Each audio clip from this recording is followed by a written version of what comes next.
Hola, iniciamos hoy una exploración, bueno, un repaso a fondo de cómo se construyan los servicios web, ¿verdad?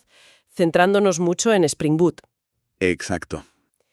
Tenemos aquí, pues, los apuntes, las notas de clase, las especificaciones, y la idea es sacar lo esencial, lo importante para quien está, pues eso, en segundo de DAO, empezando en serio con el backend. Justo. Y a ver, para que no sea un rollo técnico, vamos a usar una guía, una metáfora. Construir un restaurante. Desde cero. Ah, suena bien eso. Sí, cada parte de Spring Boot, cada tecnología, será una pieza de nuestro restaurante. Así entendemos no solo el qué, sino el por qué, cómo encaja todo, ¿sabes? Me parece perfecto, muy visual. Venga, pues, si montamos un restaurante, lo primero son los cimientos, ¿no? ¿Qué sería Spring Boot en esta historia? Pues precisamente eso. Spring Boot son nuestros cimientos, pero modernos. Es un framework que viene de Spring, claro, pero pensado para simplificar, bueno, muchísimo, la puesta en marcha de aplicaciones, sobre todo servicios web. ¿Simplificar cómo? ¿Qué quita? Pues quita gran parte de la configuración manual, esa que antes con Spring, digamos, el clásico, era bastante tediosa. Lo hace con convenciones, autoconfiguración y los starters. Ah, los starters. Suena a kits prehechos. Algo así, sí. Son como paquetes de dependencias. Agrupan todo lo que sueles necesitar para algo concreto. Por ejemplo, ¿quieres hacer una API REST? Sí, claro. Pues metes el starter, Spring-Boot-Starter-Web y ¡pam! Spring Boot te configura un Tomcat embebido, las librerías de MVC, de REST, todo listo. Te ahorras buscar y cuadrar un montón de dependencias sueltas. Vale, vale, te da el empujón inicial. Entendido. Pero dentro de esos cimientos siempre salen dos siglas que, bueno, a veces cuestan un poco. IOC y DI. Inversión de control e inyección de dependencias. ¿Cómo metemos eso en el restaurante? A ver, imagina que Spring es como el jefe de obra o el director de operaciones del restaurante. Vale. En un sistema normal, sin Spring, cada uno, el cocinero, el camarero, tendría que buscarse sus herramientas, sus ingredientes, ¿no? Sus cosas. Sí, lógico. Pues con Spring esto se invierte. Se invierte. ¿Y cómo? En el sentido de que los componentes, nuestros cocineros o camareros, ya no crean ni buscan lo que necesitan. Es el contenedor de Spring, nuestro jefe de obra, el que crea y gestiona los objetos importantes de la app. Los llamamos beans. Ah, los beans. Y es él quien se los da a quien los necesita, cuando los necesita. Eso es la inversión de control, la IOC. El control de crear y manejar los objetos pasa de tu código al framework. Entiendo. Cedemos el control a Spring y la inyección de dependencias, la DI. Es la forma en que Spring entrega esos beans. Exacto. DI es el cómo. Es el mecanismo por el cual Spring inyecta las dependencias, o sea, otros beans, dentro de los objetos que los piden. ¿Y cómo se pide eso? Normalmente con anotaciones. Pones un @autowired en un constructor o en un campo o un método y Spring se encarga de buscar un bin compatible y pasártelo. Es la fontanería mágica que conecta todo. Vale. El jefe de obra, Spring, se asegura de que el chef, que podría ser una clase con @service, tenga su, no sé, su acceso a la despensa. Una clase con @repository, sin que el chef tenga que ir a buscarla o crearla él mismo. Sea que el beneficio real no es solo que sea mágico, sino que desacopla todo, ¿no? Hace el código más modular, más fácil de probar, porque puedes cambiar una pieza por otra más fácil. Has dado en el clavo. Justo. Ese es el porqué. Fomenta un diseño limpio, flexible, fácil de mantener. Y los beans, al final, son solo objetos Java normales que Spring gestiona. Los defines con anotaciones como add_component, o las más específicas, add_service, add_repository, add_controller, o con métodos add_bean en clases de configuración. Bien, bien. Cimientos sólidos, organización interna con IOCD. Vale. Ahora, el restaurante tiene que hablar con los clientes. Necesita un menú, una forma de tomar nota. Eso sería la API REST. Perfectamente traído, sí. La API REST es justo eso, el menú y el sistema de pedidos. Define unas reglas, unas convenciones, para que los clientes, que pueden ser navegadores, apps móviles, otros programas, interactúen con nuestros recursos. Nuestros platos. Exacto, nuestros datos, lo que ofrecemos. Y la base de esa interacción son los verbos HTTP. Ah, sí. Get, post. Esas son como las acciones del menú. Correcto. Definen qué quieres hacer con un recurso concreto, que identificas con una URL. A ver, Get es para pedir información, ver el menú, ver un plato. Es una operación segura, no cambia nada. vale. Post es para crear algo nuevo, hacer un pedido. Cambia cosas. Put es para actualizar algo que ya existe, modificar un pedido entero. Y delete, pues para borrar algo, cancelar un pedido. ¿Y patch? A veces se ve. Sí, patch es para actualizaciones parciales, para cambiar solo un trocito de algo. Todos estos verbos, junto a las URLs y los códigos de estado que te dicen si ha ido bien o mal, eso es la base de REST. ¿Vale? ¿Y cómo montamos en Spring Boot esa recepción que atiende a los clientes? Pues ahí entran los controladores. Son clases Java que marcamos con @REST_controller. REST Controller. Sí, es una anotación especial, como una mezcla de @controller y @responseBody. Le dice a Spring, oye, esta clase recibe peticiones web y lo que devuelvan sus métodos, mételo directamente en la respuesta. Normalmente en formato JSON. Entendido. Y dentro de esa clase, de ese controlador, ¿cómo asocio yo una URL y un verbo, por ejemplo, get pizzas, a un método mío que prepare la lista de pizzas? Pues con más anotaciones. Tienes @getMapping, @postMapping, @putMapping, @deleteMapping. Pones @getMapping pizzas encima de tu método y listo. Cuando llegue una petición get a pizzas, Spring llamará a ese método. Qué cómodo. Sí, el método recibe lo que necesite de la petición, parámetros, el cuerpo y devuelve la respuesta. El @REST_controller es como el recepcionista, que dirige cada petición al sitio correcto. Vale, vale. El cliente llega a la REST Controller, pero la lógica de verdad, las reglas de negocio, si hay que hacer varios pasos, ¿eso va en el controlador? Porque a veces en ejemplos sencillos parece que sí. Uf, es una tentación, pero mala idea en aplicaciones de verdad. No. No. Para eso está la capa de servicio. Son otras clases Java, normalmente con la anotación @service, ahí metes la lógica de negocio principal. Son como los camareros y el jefe de sala. Ah, vale. ¿Y qué hacen exactamente esos @service? Pues coordinan, reciben la petición ya un poco limpia del controlador, hablan con los repositorios, la despensa, si necesitan datos, aplican las reglas, validaciones, cálculos, descuentos, quizá llaman a otros servicios y devuelven el resultado al controlador. Entiendo. Separar esto del controlador mantiene las cosas ordenadas, cada uno con su responsabilidad, y la lógica de negocio se puede reutilizar y probar más fácilmente. Tiene sentido. Y hablando de comunicación entre capas, has mencionado antes los DTOs, los Data Transfer Objects. Dijiste que eran como comandas. ¿Por qué los necesitamos? ¿No podemos pasar directamente los objetos de la base de datos, las entidades, entre el controlador y el servicio?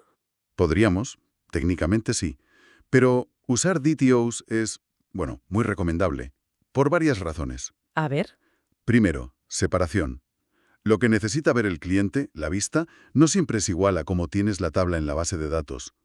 Con un DTO adaptas esa estructura, mandas solo lo que toca. Vale, ¿personalizas la información? ¿Algo más? Segundo, y muy importante, ocultación y seguridad. Las entidades, las clases que mapean las tablas, a menudo tienen detalles internos que no quieres enseñar fuera. ¿Cómo qué? Pues contraseñas hasheadas, fechas de cuándo se creó o modificó algo, claves internas. Con los DTO solo expones lo justo y necesario, proteges tu cocina. Claro. Y tercero, estabilidad. Puedes cambiar cosas internas en tus entidades, en tu base de datos, pero si mantienes los DTOs que usa tu API estables, no rompes la comunicación con los clientes. El DTO es como el contrato. Entendido. El DTO es la comanda. Clara, segura, viaja entre capas sin enseñar los secretos de la cocina ni la estructura cruda de la despensa. Y ya que estamos con la despensa, ¿cómo guardamos los datos de forma permanente? Los ingredientes. Pues normalmente nuestra despensa principal es una base de datos SQL, relacional. Y para hablar con ella desde Java, pero pensando en objetos, el estándar es JPA, Java Persistence API. JPA. Sí, JPA define cómo mapear nuestros objetos Java, que llamaremos entidades, a las tablas de la base de datos. ¿Y Spring Boot ayuda con JPA? Muchísimo. Lo hace a través de Spring Data JPA. Simplifica una barbaridad la capa de acceso a datos. Introduce el concepto de repositorio. Repositorios. Los encargados de la despensa, decías. Exacto. Son interfaces Java. Tú defines una interfaz, le dices que extiende de JPA Repository, le indicas qué entidad maneja y cuál es el tipo de su clave primaria. Solo la interfaz, sin código. Solo la interfaz. Y la anotas con @repository, aunque a veces ni hace falta. Y ya está. Spring Data JPA te da, por arte de magia, la implementación de todas las operaciones básicas. Guardar, save, buscar por ID, find by ID, buscar todos, find all, borrar, delete by ID. El CRUD completo. ¡Ostras! Eso sí que ahorra escribir código repetitivo. El SQL o el JPQL para las cosas típicas te lo da hecho. Exacto. Te quita muchísimo trabajo. ¿Y los ingredientes? ¿Las entidades que se guardan en esas tablas, cómo las definimos? Pues son clases Java normales, pero con la anotación @entity. Y dentro usas otras anotaciones de JPA. @table si la tabla se llama distinto a la clase, @column para detalles de una columna, @id para la clave primaria, @generated_value para decir cómo se genera esa clave. Y también para definir relaciones entre ellas, @one_to_many, @many_to_one, esas cosas. Vale. Esas son el modelo de datos que se guarda. Eso es, el modelo persistente. Muy bien. Tenemos la estructura, la lógica, el acceso a datos. Pero, a ver, antes de abrir el restaurante, habrá que probar que los platos saben bien, ¿no? Que todo funciona. Aquí entra el testing, supongo. Fundamental. El testing no es una opción, es una necesidad para asegurar la calidad, para poder hacer cambios sin miedo. Es nuestra prueba de degustación continua. ¿Y qué tipos de test son importantes aquí, con Spring Boot? Pues principalmente dos, los unitarios y los de integración. Tests unitarios. Probar la pieza más pequeña aislada del resto, como probar solo la bechamel. Exacto. Pruebas una clase o incluso un método solito. Por ejemplo, un método de un @service para ver si calcula bien un descuento. Y para aislarlo de verdad usas mocks. ¿Mocks? Sí, objetos falsos que simulan ser las dependencias de lo que estás probando. Por ejemplo, simulas el repositorio para que no hable con la base de datos de verdad. Se hacen con librerías como Mockito. Son tests muy rápidos. Los escribes con JUnit con la anotación @test. Vale, rápidos y enfocados. ¿Y los de integración? Probar que varias piezas juntas funcionan. La lasaña entera. Justo. Verifican que los componentes colaboran bien. Por ejemplo, probar un flujo completo. Mandas una petición falsa a un @trace controller, ves si llama bien al @service y si este llama al @repository y se interactúa correctamente con una base de datos. De prueba, claro. Una base de datos de prueba. Sí, puede ser una en memoria como H2 o incluso una real pero gestionada para los test, con herramientas como test containers. Estos tests son más lentos, pero te aseguran que los flujos importantes funcionan de verdad. Spring Boot tiene ayudas geniales para esto, como la notación @Spring Boot Test. Entiendo la diferencia y por qué hacen falta los dos. Vale. ¿Y la seguridad? No vamos a dejar la puerta de la cocina abierta ni la caja registradora sin vigilancia. Claro que no. Seguridad. Crítico. Los dos conceptos clave aquí son autenticación y autorización. A ver si lo pillo. Autenticación es saber quién eres. Tienes reserva. Y autorización es saber qué puedes hacer una vez dentro. ¿Puedes pasar a la cocina o solo al comedor? Muy bien resumido, sí. Autenticación. Verificar tu identidad. Usuario, contraseña, un token. Autorización. Una vez sé quién eres, ¿a qué tienes permiso? ¿Qué rol tienes? ¿Y Spring cómo nos ayuda con esto? Que parece complicado. Pues con otro módulo potentísimo. Spring Security se encarga de todo esto. Y para APIs REST, que no guardan estado entre peticiones. ¿Qué quiere decir sin estado? Que cada petición es independiente. El servidor no recuerda quién eres de una petición a la siguiente, basándose en una sesión guardada en él. Ah, vale. Pues para eso, lo más común hoy en día es usar JWT, JSON Web Tokens. JWT. Eso es como un pase de acceso digital, como una credencial sellada. Esa es una analogía genial. Funciona así. El usuario se autentica una vez, con usuario y contraseña, por ejemplo. Si todo va bien, el servidor crea un JWT. ¿Y qué tiene ese token? Pues información sobre el usuario, quién es, qué roles tiene. Y, muy importante, está firmado digitalmente por el servidor. El cliente guarda ese token. ¿Y lo usa después? Sí, en cada petición que hace después lo manda en una cabecera especial, la authorization, normalmente como bearer seguido del token. ¿Y el servidor? ¿Cómo sabe que es bueno? Verifica la firma digital. Si la firma es válida, confía en la información que lleva el token. quién es, qué roles tiene, y ya no necesita ni preguntar a la base de datos ni mantener una sesión. Ah, qué listo. Desacoplado también. Exacto. Spring Security se encarga de pillar esas peticiones, validar el token, sacar la info del usuario y preparar el contexto de seguridad. Luego tú ya defines las reglas. Esta URL solo pueden entrar los admin, o este método solo lo ejecutan los usuarios premium. Se puede configurar de forma general o con anotaciones como @preauthorize en los métodos. Vale. Restaurante construido, probado, asegurado. Toca abrir. ¿Cómo manejamos la configuración para distintos sitios, desarrollo, producción y cómo lo ponemos en marcha? Para la configuración, Spring Boot tiene los perfiles. Puedes tener varios archivos de propiedades. Aplicación dev.propiedades, aplicación prod.propiedades. Ah, uno para cada entorno. Sí, y en cada uno pones cosas distintas, la base de datos de desarrollo o la de producción. Si quieres más logs o menos, claves de API diferentes. Luego al arrancar la aplicación le dices qué perfil usar. Es como tener un menú del día dev y una carta de noche prod. Muy útil eso. ¿Y para ponerlo en marcha, el despliegue? Lo normal con Spring Boot es empaquetar todo en un archivo jar ejecutable. Ese jar lleva tu código, las librerías e incluso el servidor web dentro. El Tomcat ese que mencionaste. Sí, Tomcat o Yeti o Undertow va dentro del jar. Así que solo necesitas tener Java instalado en la máquina donde lo quieras ejecutar. Haces Java, -jar, mi aplicación.jar y a funcionar. ¡Qué fácil suena! ¿Y Docker? Que se oye mucho. Docker es súper útil aquí. Te permite meter ese jar ejecutable junto con la versión correcta de Java y cualquier otra cosa que necesite el sistema, dentro de un contenedor. ¿Un contenedor? Sí, una caja aislada y estandarizada. La gran ventaja es que te aseguras de que la aplicación funcione exactamente igual en tu ordenador, en el servidor de pruebas y en producción. Evitas el «en mi máquina funciona». Se define con un archivo llamado Dockerfile. Es como meter el restaurante entero en un contenedor de barco, listo para llevar y abrir donde sea. Genial. Nuestro restaurante digital está listo y abierto. Oye, una última cosa. Hemos hablado mucho de REST, como el menú, pero ¿hay otras formas de diseñar esa interacción? Mencionaste de pasada GraphQL. Sí, bueno, solo una pincelada. GraphQL es una alternativa a REST que está ganando terreno, sobre todo para ciertas cosas. Es un lenguaje de consulta para APIs. Lenguaje de consulta. ¿Cómo se diferencia de REST en la práctica? Si REST es pedir un plato entero de un endpoint. ¿GraphQL qué es? A ver, con REST, cada URL, productos 1, usuarios 5, pedidos, te devuelve una estructura de datos más o menos fija, ¿no? Sí. A veces te da más datos de los que necesitas, eso se llama overfetching. O al revés, necesitas llamar a varias URLs para juntar toda la información que quieres, underfetching. Sí, eso pasa. Pues GraphQL intenta solucionar eso.